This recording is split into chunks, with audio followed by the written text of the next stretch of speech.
Welcome to another episode of On Loose Lines. Toby McKinnon and Daniel Hibberd. Hello, boys. G'day, Paul. How are you? Paul. You wouldn't I believe think, Paul, we need a name change.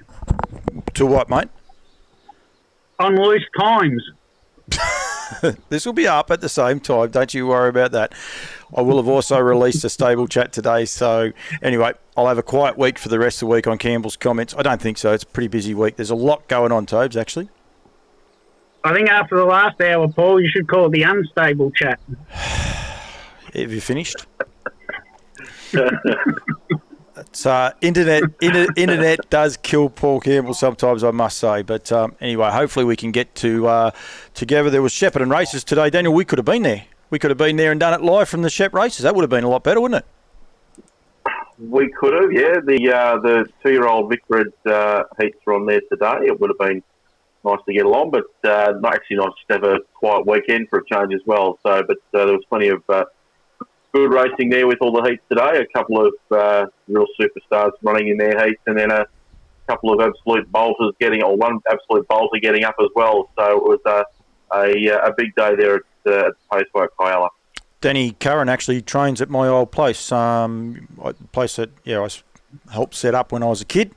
Well done to those guys. I know that's won 2 in a row now, and well done to them. $151 it paid, and congratulations. I think that's what racing's about, isn't it? I know Emma and Clayton were dominating all the races, and then along came Danny Curran and James Herbertson, who just keeps popping up everywhere. It was a great run, and it's great to see.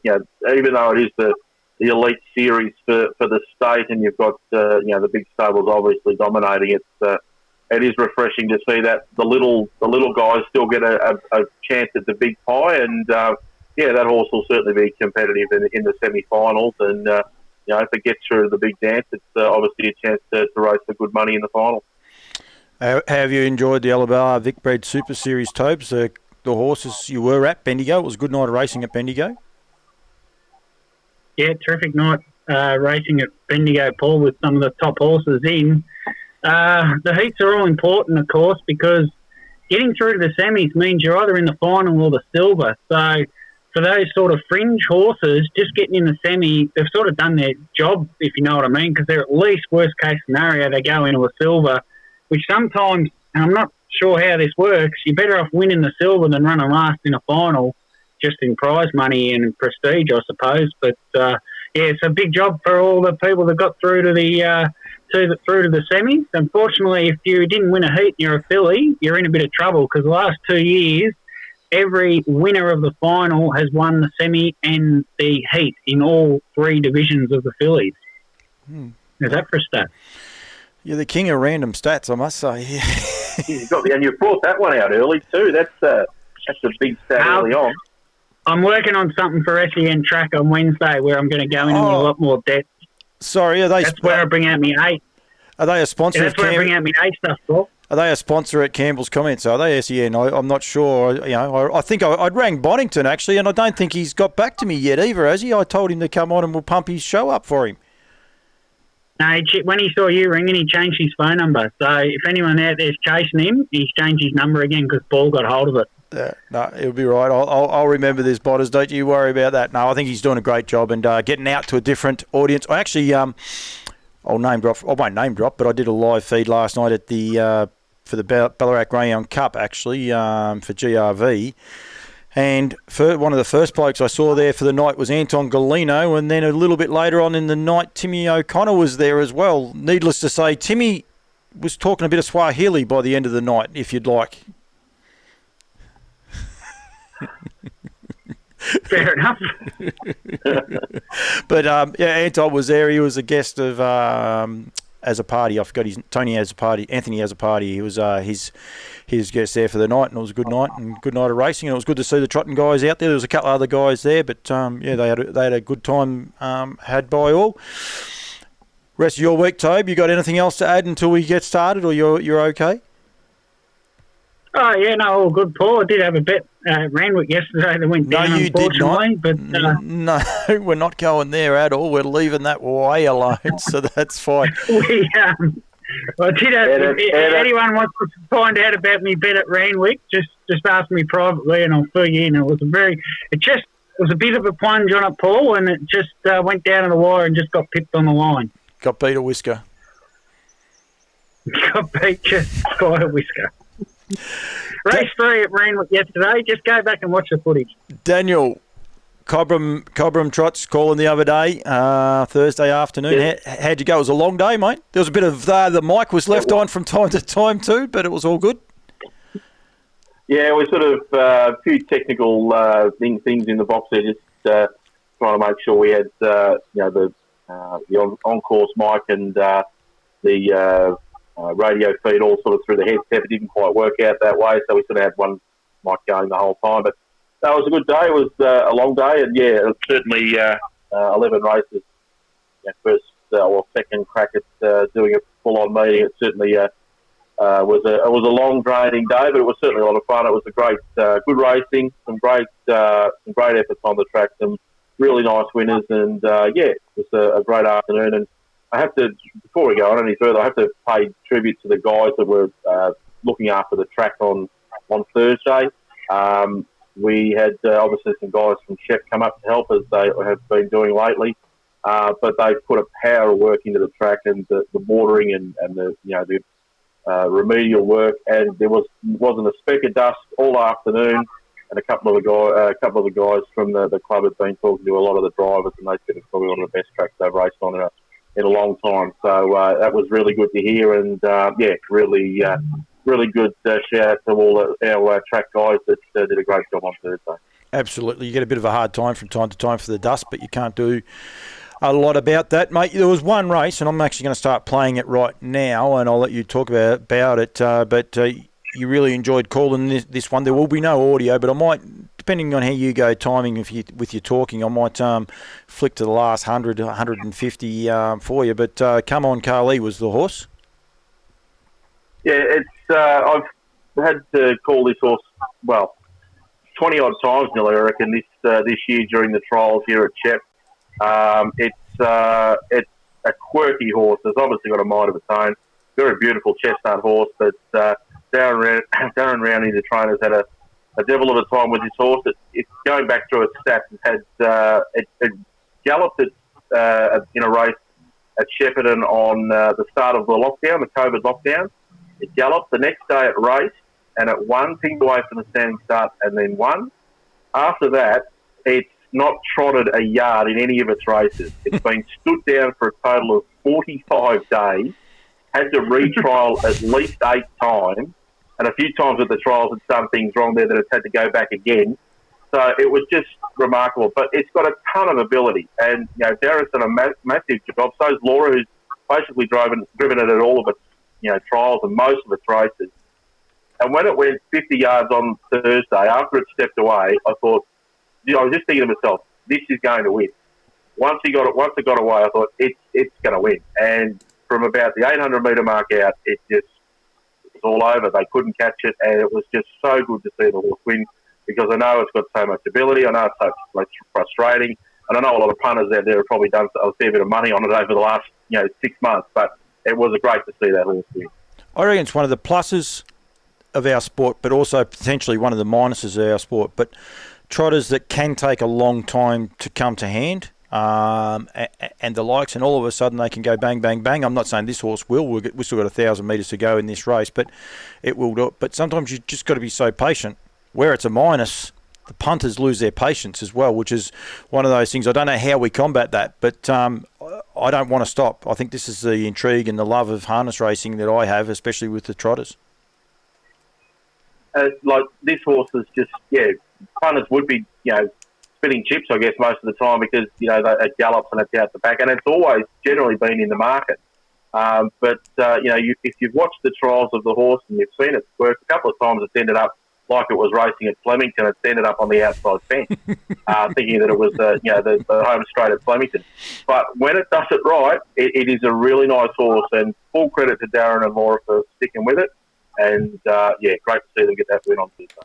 It's got a little bit of Red Samurai. We're just coming up to the last 400, so what I'm actually going to do, just so Mr. McKinnon doesn't annoy us, I'm going to mute all of us, and we'll just hear the last 200 metres of this race. Lavina, trying hard in second. Sally M. Then came Magic Fair. Come on, Carly. It's going to be a real long home straight, but it's well out in front. Come on, Carly, clear from Magic Fair. Come on, Carly's a mile in front. And this is the real Come on, Carly. It's bolted in. Come on, Carly, won it by 25 over Magic Fair. Maybe Fatouche got Lavina. Yes, Toby, you were muted. I've unmuted you now just to make it better for you, mate. But it was a good call. And I think, Daniel, you enjoyed that call, mate. I did, and purely because I've seen that horse so much over the last, most of this year. Yep. I know that it's had, obviously it's had all its issues.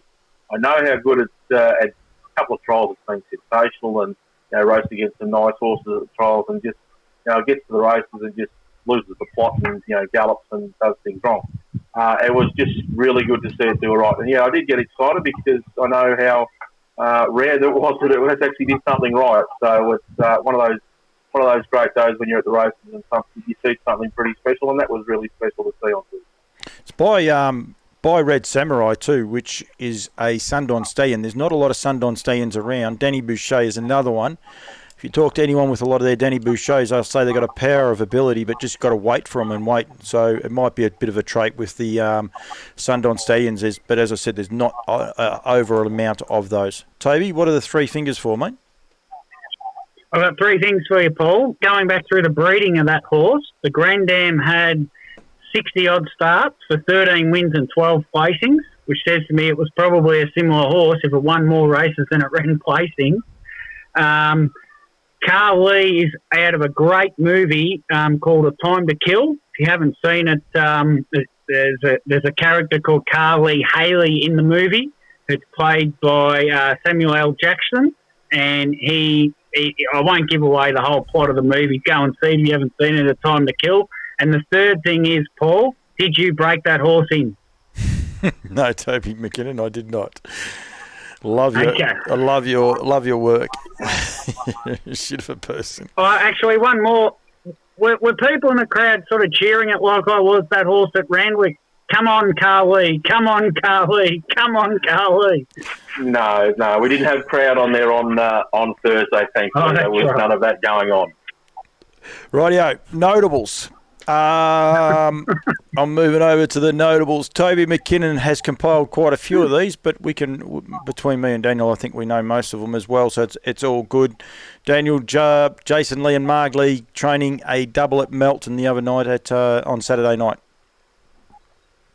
Yeah, great effort to get that double, and the stable's just ticking along. They just seem to have nice horse after nice horse, and it's probably a down day when they don't have a double. So, it's good to see them continuing the good form. They're doing a great job down there. Tobes? Yeah, I've got crickets in the background here, Paul. Can you hear them? What are the crickets for? You were the one that said this one. Have I missed something or not? No. Jason and Marg and Paddy and the team doing a wonderful job. Key and Jackie, a 3-year-old filly winning a mare's feature race, Paul, but I probably can go out on a limb and say it was the worst $30,000 race I've ever seen as far as the field goes. It just was an unbelievably poor mare's race, and she just blew them apart. Yeah, a few people were commenting on that at Ballarat. They were saying that just because the Vic Bred's on and the likes, it just might have been bad timing, basically. So, which is fair enough because the mares that went around at Bendigo the other night would have really capitalised that field, Steve Clark's horse and a couple of Emma and Clayton. So anyway, that's okay. You can only do what you can do. There's so much racing to go around, and they've won a Group 3. So well done to them. Tobes, you were at Yarra Valley the other day. So Nathan Carr gets a double at the Valley, Yarra Valley. You weren't there. Oh, sorry. I wasn't there, Paul. But nice to see Nathan Carr train and drive a double with Nyhan Bay and Talamarcus off the top of my head, both winning a 2-year-old and a 3-year-old. And he's been in the sport for a long time, Nathan Carr, in the background, and he's the sort of bloke that once he starts training publicly, I reckon he'll start picking horses up, and he could end up being a very successful trainer over the next 20 or 30 years. He actually breaks in for Marg Lee and Michael Stanley. He does a lot of work for both those stables, and he knows his way around a nice horse. He's actually a cousin to David Murphy. A lot of people don't realise that, but yeah, him and Murph they were neighbours, and they're actually cousins. And married too? Clark, but I can't think of her first name. I do know it. It just won't come. Don't do that to me, Tom. Bruce and Olivia Clark's daughter of Gammalite fame, which was run on the weekend at Melton. But what's her name? Can't remember, Paul. I should know. This is going to get me in trouble next time I go there too. Anyway, that's all good. But no, he does a great job. And does Log and K's. And back onto Marg Lee and Jason Lee and pretty much most of our notables this week. They went from Melton. They were at Shepparton today from Terang. That's got to be a long, long drive with some 2-year-olds as well. So putting in the long K's, isn't it? To be honest, Paul, I'm not sure Shepparton's central enough to run a series like that. The Bendigo and Ballarat work well and maybe Kilmore, but Shepparton, it's really not central in the state to run heats for the Vic Bred. If you've got a 2-year-old to travel them from Terang all the way to Shep, it's a long trip. Yeah, maybe the older horses might have been better that way and put the 2-year-olds at either Bendigo or Ballarat where it's a bit more central for everyone. So anyway, food for thought. They've got to move it around too. Shepparton deserve good racing, so just because of where you're geographically put. So the 2-year-old races, Vic Bred heats have been run at Shepparton for about 10 years, I reckon. Yeah, okay. I believe you. I'm definitely not going to argue with you. Greg Sugars driving 3,000 winners in 2020. That's a fair stat. It's good news for Greg because he's just added 2,700 to his tally, so he'll be happy with that. Hey? You said 3,000. It's actually 300, but he'll be happy with the 3,000. And this sort of came and went without too much fanfare, Paul. 300 winners in a season. I think the only other person that might have done it's Chris Elford. I don't know if Karen ever got there in her heyday.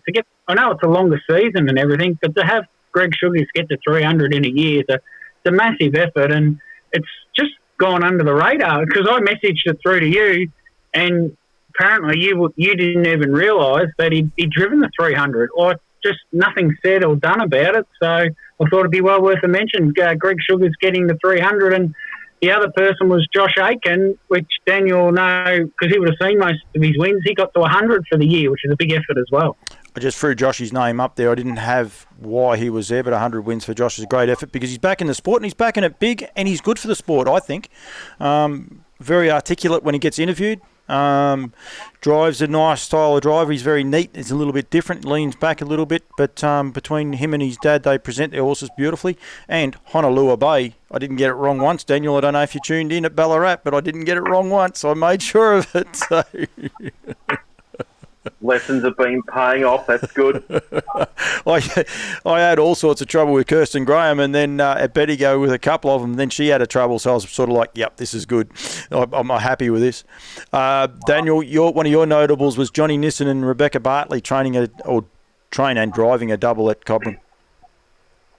Yeah, that was a really good double for the stable. But John's obviously got some nice stock, and probably the two of these better ones, I guess, were at the Cobram on Thursday. The first one was Terror of Loxley, which was a 2-year-old debutante.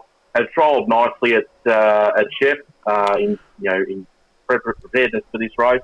No Barra stock winner. Beck just drove it. Hey. No Barra stock winner. No, unfortunately, we just I think we got the winner that week, but I couldn't pick them all. Lovely drive by Beck, had it in the 1-1, just stepped out at the 400 metre mark and was just able to run over the top of them. And then by far probably the best run of the day there at Cobram on Thursday was Heaven and Loxley. I actually went against it in my tips because I thought that Harry Ovens would lead from the inside, Harry, I think it was, and just be too quick over the sprint trip over the 1600. But it wasn't the case. Beck had the horse up in the depth and just surged to the lead. They went 155.8. That was first up from a spell. He's always tended to go really nicely first up, so he was pretty well supported in the betting. But it was a great double, and well done to John and Beck because they see them at the trials a fair bit with their horses, and good to see them get a win on the track. Must say well done to Rebecca and Stephen O'Donoghue as well. I just had her name here, Changeover Girl, I think it's called. Changeover Girl was very, very impressive at Ballarat, albeit in one of the lesser heats on paper. There was probably one heat that fell away even more with a couple of late scratchings on the night. But, geez, she was impressive. 2 starts, 2 wins. That's all she can do. Yeah, she's trialled for ages at Shep. And, like, sometimes when you do the trials there, you sort of don't realise, you get the running sheet of who's in the trials, and you don't sort of get an idea of what some of the horses are, whether they're baby. You can sometimes tell with the rating numbers whether they're babies or 3-year-olds and that sort of thing. But you don't get an idea of whether they've raced before or anything like that. So when you actually go back and go and actually have a look at the details of the horses, it's a bit of a surprise sometimes. And this horse trialled a heap of times that I called it during the last sort of couple of months, and then you realise that it hadn't even had a race start. So it was really good at Shep on its debut. Did what it had to do to win, and then to come out and win a size heat at your second start, a pretty big effort. The future's pretty strong for this one. They've taken their time, and I think they've been rewarded with a nice one. While we're on, is it true, Paul? Is it true that it was originally entered in as a colt or gelding in the series?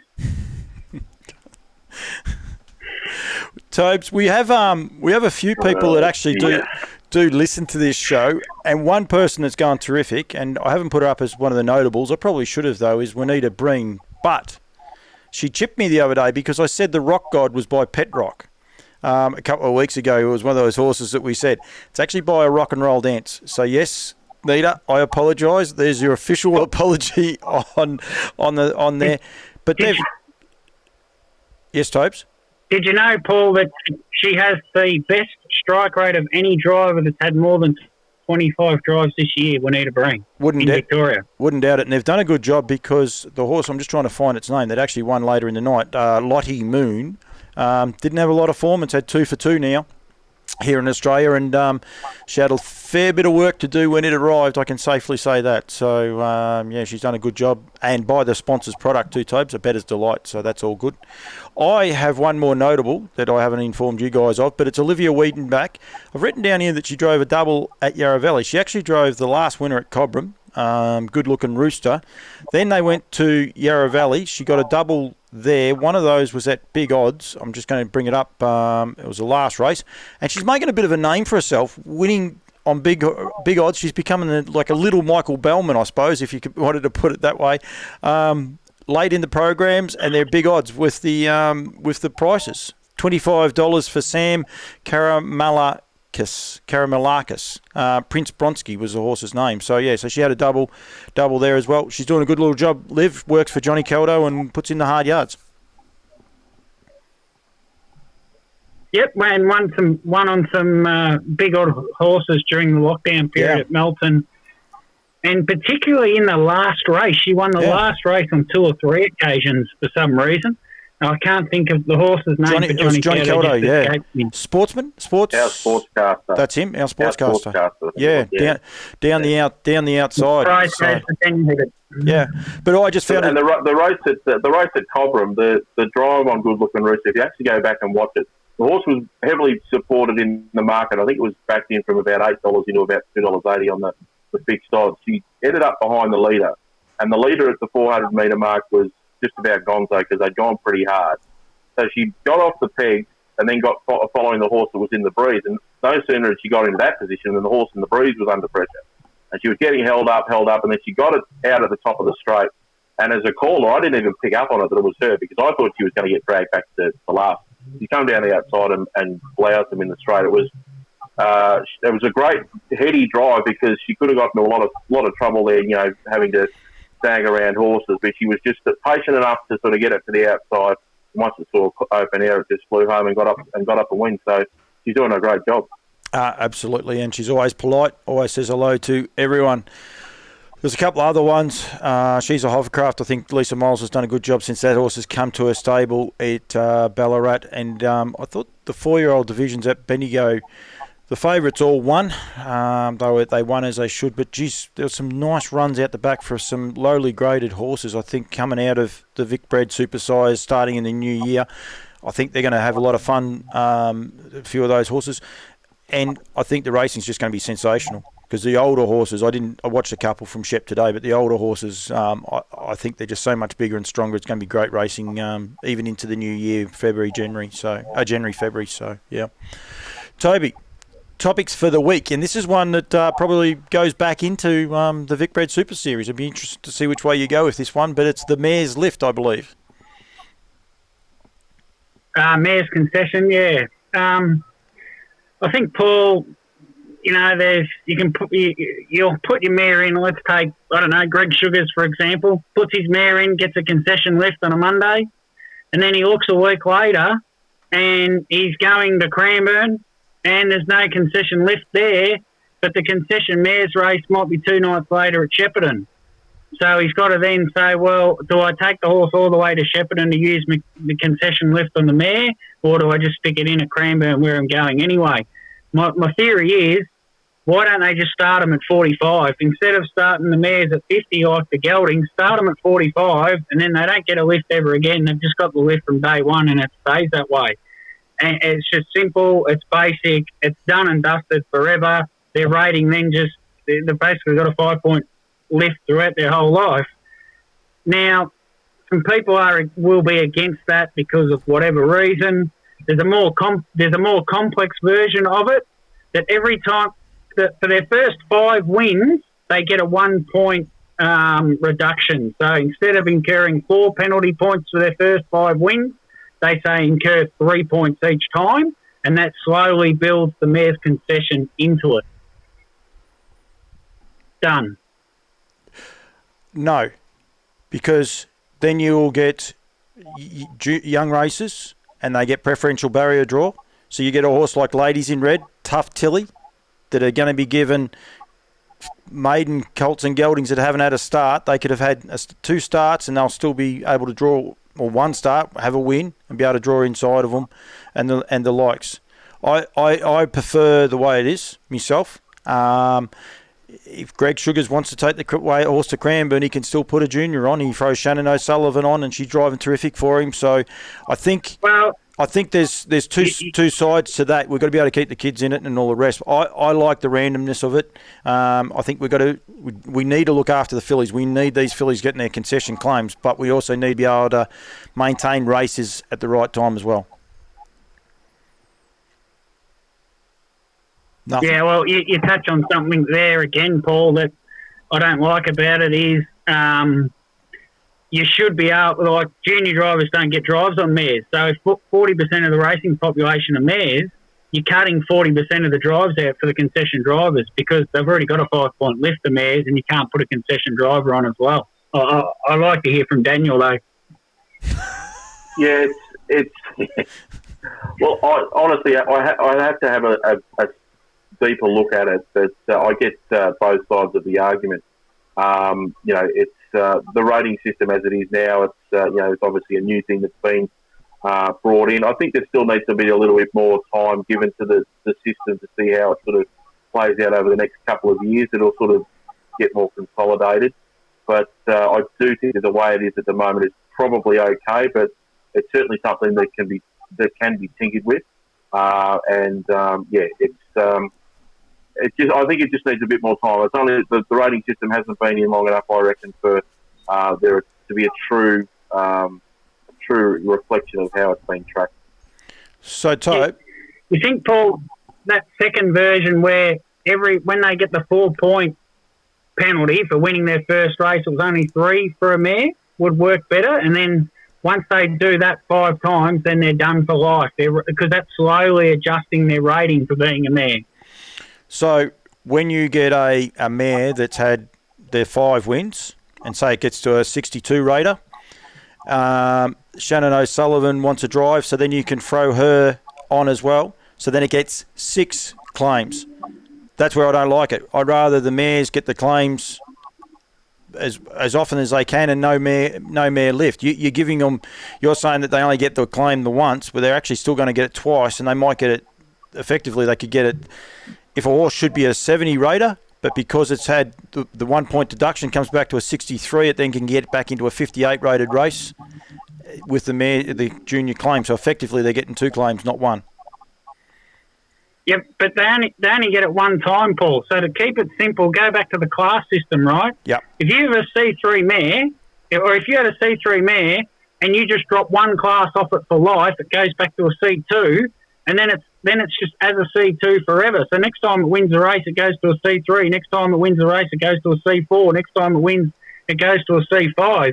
You're not claiming and in and out and in and out and in and out of claiming. Once you've dropped back to a certain rating, you are that forever. You're only giving them that one lift at one stage in their life. Yeah, I don't like.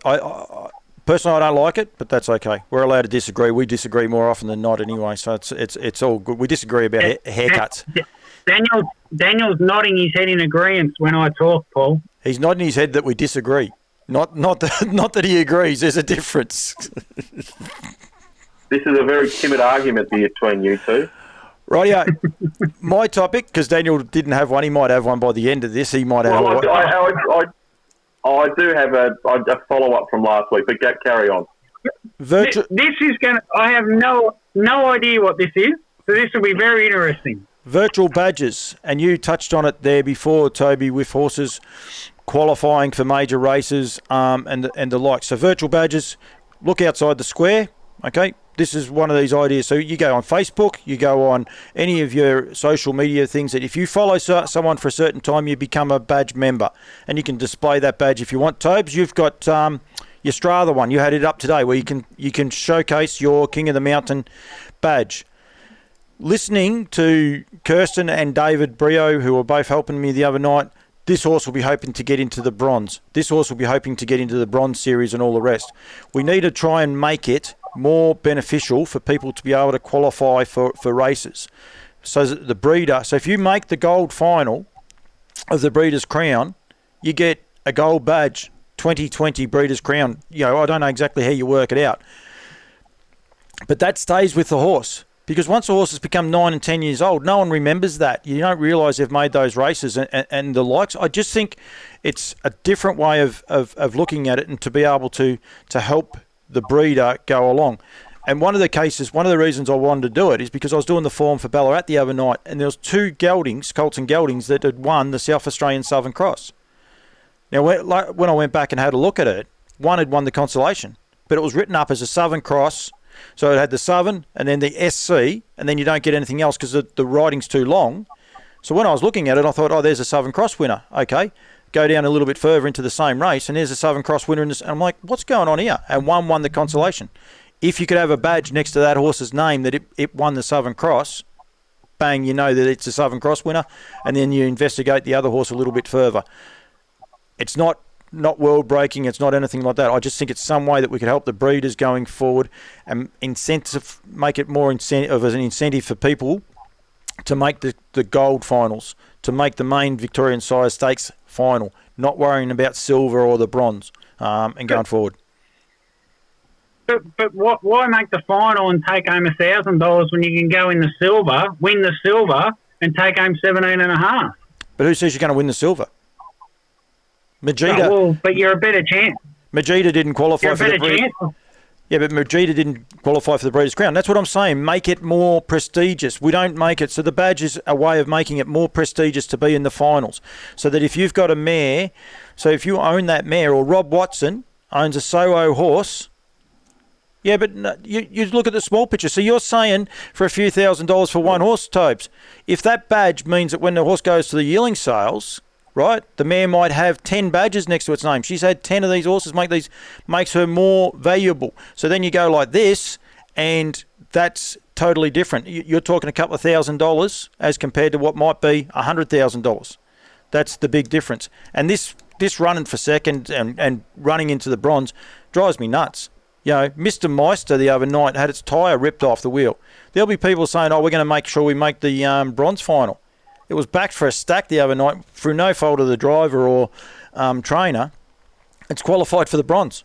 You know, like, so good luck to anyone saying I want to make the bronze final because I can win that. So it's not a foregone conclusion, that part either. It'll take home more money than the horse that runs 7th in the final. Not in the bronze, it won't.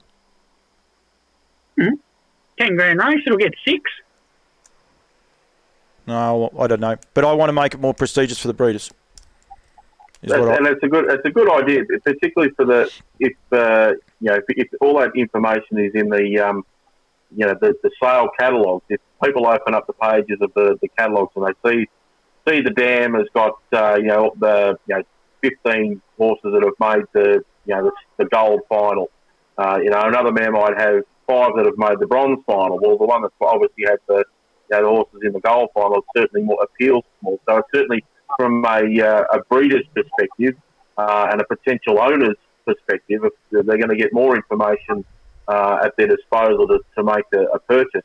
Obviously, the horse has still got to be able to look the part in the sales and that sort of thing. But if you're giving the potential owners all the data that you possibly can, it can only make the sales more competitive and the prices go up. And the silver and the bronze finals have sort of just never really sat all that well with me personally. I can understand what Toby's on about in that regard, but from a breeding perspective, a badge highlighting the horses that mares that have produced more Gold Series finalists is certainly a lot better than ones that have been in the lower class range.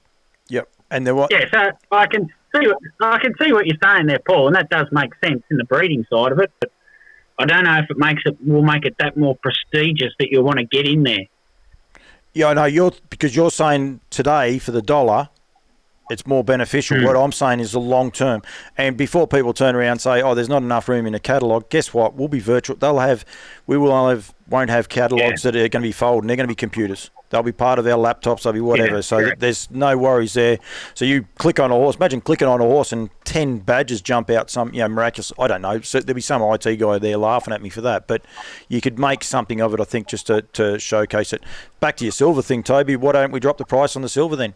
Drop it down to $10,000 races and call it a lucky loser race instead of calling it a silver and giving it a better prestige. Just say it's a lucky loser and see who wants to win that one. But you know what I mean. The way I see it, say there's 10. Just simply, if there's 10 horses in the final, the horse that wins the silver is effectively finished 11th, and it earns more prize money than 6th, 7th, 8th, and 9th and 10th. Yep. That's how I see it in my mind. And I've never really come to terms with that. But that's just me, maybe. Maybe they need to look at those particular series, like the silver and the bronze series have finals. Maybe they do need to rejig it a little bit and put that money back into country front races where those horses are likely to run. They're not likely to, if they don't make the final, that's the top 12 or 13 horses. You've still got another, 24 horses that are running in the silver and the bronze, but they're not all going to win a Metro quality, 2 or 3 year old race. No. But if you put extra prize money into those country front Vic bred races, and I know we have those $10,000 ones, maybe push those up to $15,000 or something like that, and maybe that stigma disappears because it is, as Toby says, it's just there. People might not like it, but it is just there. I agree. It is there. I hate hearing people say, we'll win the bronze. You know what I mean? Because as I said, Adam Kelly and Zachy Phillips, they were fairly angry the other night to have a tyre shredded on them and couldn't take part. And, there'll be people saying, look, we can't wait to get into the bronze. This horse will be a good thing in the bronze. Well, guess what? You might get a shock when you see the fields. They're just as hard to win. They're going to be hard to win. And that doesn't... I'm not even saying that horse of Adam Kelly's and Zach's will win, because it might have another horse. But like a horse like Majida, who won the silver, she should have nearly won the final, the Breeders' Crown Gold final, and through no fault of her own doesn't qualify, and then she's in the silver, and there'd be a lot of people going, wow. So, yeah. I mean, barrier draws make a big difference in this day and age. So, it's not just, it's hard enough to make the final. So, there's that side of the argument as well. And that's what I mean by my virtual badge. Give them another reason, not necessarily monetary, just something that will potentially make money for them. You know what I mean? If they can capitalise on it. So yeah, Daniel, your topic. This will be interesting. Yeah, just going to carry on from what I said last week with regards to crowds coming back to the races. Obviously, there's been a power of chat about crowd numbers and everything with on social media with people complaining that there's 25,000 people at Chatston doing shopping, but we can only have 500 at the races. It's starting to get a bit more steam. Obviously, there's a change to the cricket with Boxing Day's crowd going up to another 10,000 or 5,000, up to about 30,000 now. I'd like to think that we're going to see some good news in the next the week or so. I think the TABs are returning to the country tracks from the 16th of December, from what I read. So I think we're on the right track. And I've got to obviously get a little bit of downtime at work sometimes. And I've looked at the COVID spreadsheet or the COVID website, and by my reckoning and by my reading, there's actually only one case of COVID that's not in hotel quarantine. So it's not out in the community, and they all do their right thing with their quarantine programs. We may have been able to not eradicate it, but really stamp it out in the community. So it'd be nice to see that a lot of the rules and regulations that have been in place over the last 6 months start to peel back, and we get back to normal. Because I think there's a lot of anxious people wanting to get to the races really soon.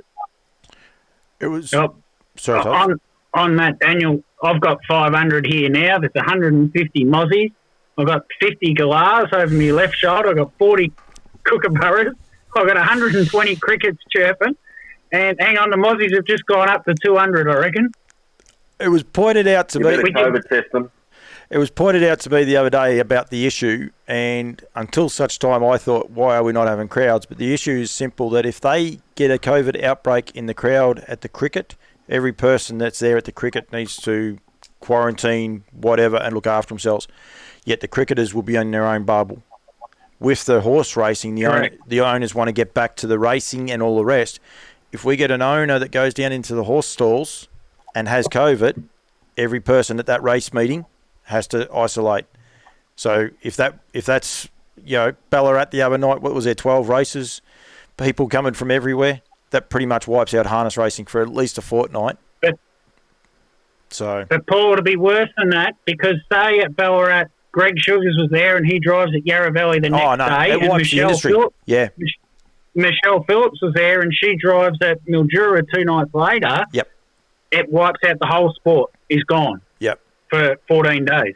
So I understand why people are getting frustrated. I agree with them and all the rest. Once that was pointed to me in that direction, I'm like, yeah, that makes more sense. So, yeah, look, I feel for owners. It does seem a little bit silly, but, at Ballarat the other night, it's a pretty great place to be able to watch it. They're all lined around the glass, watch them in the parade ring and that. So, anyway, it's a lot of work. It's a lot of work for participants and the likes. But hopefully we're nearly there. That's for sure. Rightio, competition. Now, I've got an issue. No one has got back to me on my competition, and the only person that I have got, the only person that has actually said anything at all is the peanut that's making him sound like a galah. So please, if you want to win, what you have to do is show me your Christmas house. He can't win it because it's illegal for him to win it because he's a competitor. But this is the house. I'd love to say it's the house of Rouse. This is the house of Eric Hendricks. I need someone else out there. If you would like to win one of these Barristock hats, the pink ones, Toby's. If you'd like to win one of these Barristock hats, geez, I get that wrong with the cameras all the time, and a Woodland stubby holder, please send me a photo of your house. Tag it down the bottom of your Christmas decoration lights. And actually, Toby, there was no Christmas decoration lights in what you put in any. I don't know what it was, but anyway, we won't go there. So please. It's still leading. It's not going to win. I can promise you that much. I love how you say I'm not allowed to win it, like the gambling and liquor licensing and regulators be following this competition just in case it's fraudulent. Paul, come on, give me a... No. The proprietor of Gamble's Comment says you're not allowed to win. Don't you worry about that. And even if you're not on a show, you won't be winning it. So it's all good. You're just filthy because I said it wouldn't work and you thought it would. And let's face it, the crickets in the background here is about the similar response that you got. I'm gonna put out a little cover note that if Holly Campbell wins it, that is not my daughter. There's someone else with the exact same name, so that's all it'll be. So all right. So if she happens to win it, that'll be the case. Please. Daniel Hibberd, your Barstock winner from last week. Where did it finish up? Yorkshire finished 4th last night at Melton. It was thereabouts. I actually thought it was going to. It was in the 1-1, and I thought that Chris was going to get it home, but just sort of probably ran out of condition a little bit at the end. They did go 153, so it was probably entitled to sort of be a little bit tight at the end, but wasn't far away. I think it'll qualify for the finals. So they get a nice draw. It certainly will benefit from that first up run. And it's actually not going to be too bad a final. I know that the entries for the Gordon Rothacker Championship weren't as strong as they have been in the past in terms of numbers-wise in any case. But, the final's going to be still a very competitive race, and Yorkshire will certainly be a contender in the finish of that race too. There was a couple of good runs. Zoo Oliver come from behind it and got past it and actually beat it. But Steve Blacker, he watches our show or listens to our show through the podcast. Didn't his horse get home nicely up the fence, roll over? It was an eye-catching run in that race. It got back a little way, but it was a bit of an eye-catching run, I thought, as well. And it's good that he tunes in and listens to us. So, his horses have been going good.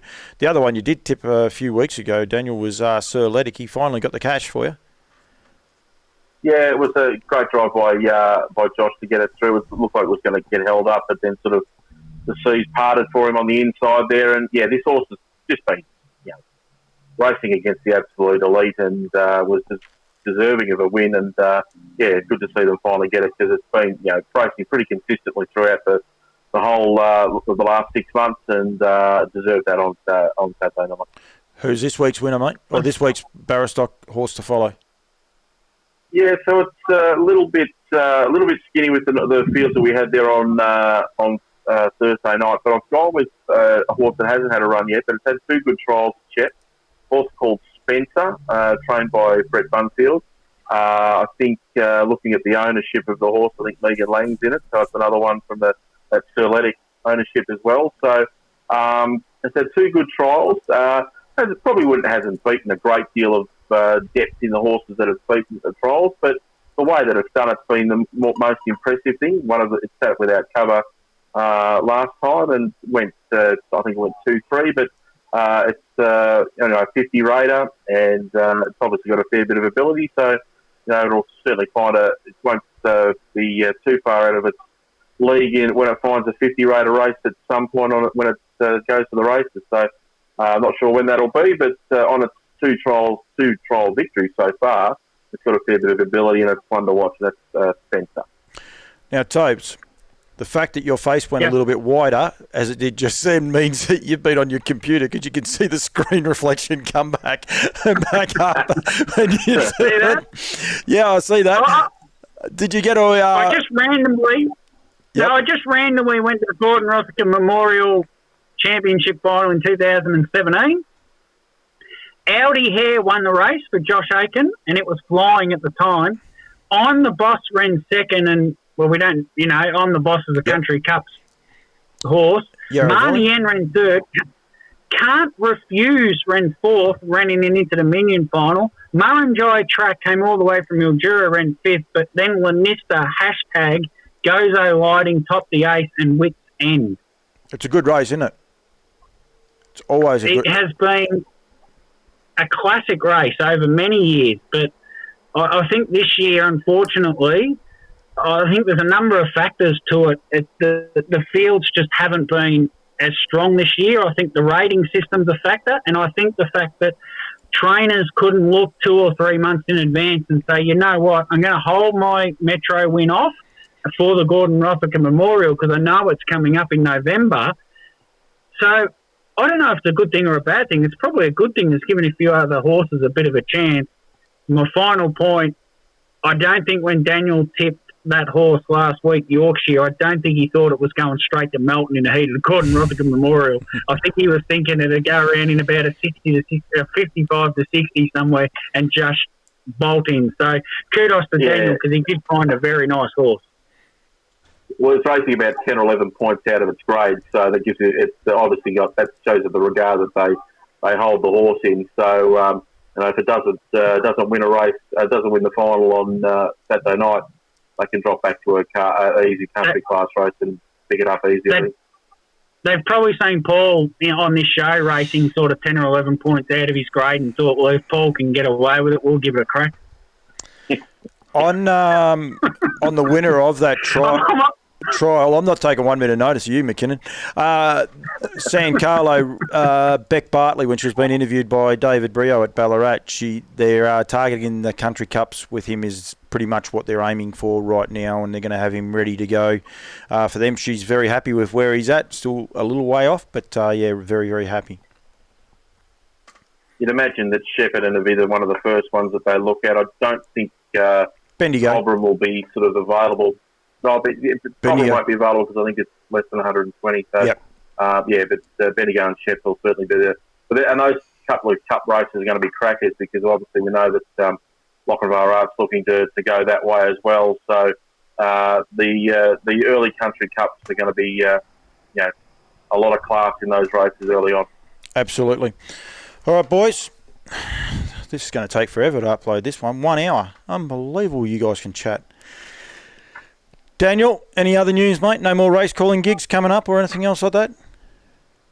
Yeah, no, there's a little bit of mail in the pipeline, but we're just going to sit tight there. But things are going along nicely, and a couple of opportunities have come up, so we'll have some news next week. And timber fence, you making any fences this week? Yep, I'm fencing tomorrow, Paul, for great man Tony D'Alberto. Do you know Tony, a supercar driver? Yeah. No. You drove with Peter Brock years ago? Yeah, and he's a co-driver now in the big races, in the endurance races. So I've got a little job for him. He's a friend of mine, so I'll be out there tomorrow at his place doing that. I've just got a bit of an issue with the guy on the door. He's just let another 50 mozzies in, so we've just exceeded our 300 mozzie limit. And in fairness, I'm sorry it's pitch black in the background, but we did try to start filming this at 6:30, and it's now 9:30. Took 2 hours to get going, that's all. I just wish you didn't have the red seams on your shirt, because it'd only be your head. It'd be like you're just this little hologram in there. So you blend into the background. They're not... That's the blood running out of me neck from all the mozzie bites. All right, boys. Thank you very much. We'll be back same time next week, and then we won't be the week after. Sure? Yeah, it'll be fine. Goodbye. Can we get that in writing? Lots coming up on same time next week. Lots coming up on Campbell's comments. There's lots going to happen over the new year and all the rest. I'd love to say I'm going for a Christmas break. Not happening. We might have a week off. We'll just see how we go, but it'll be all fun. All right, boys. Thank you. Thanks, Paul.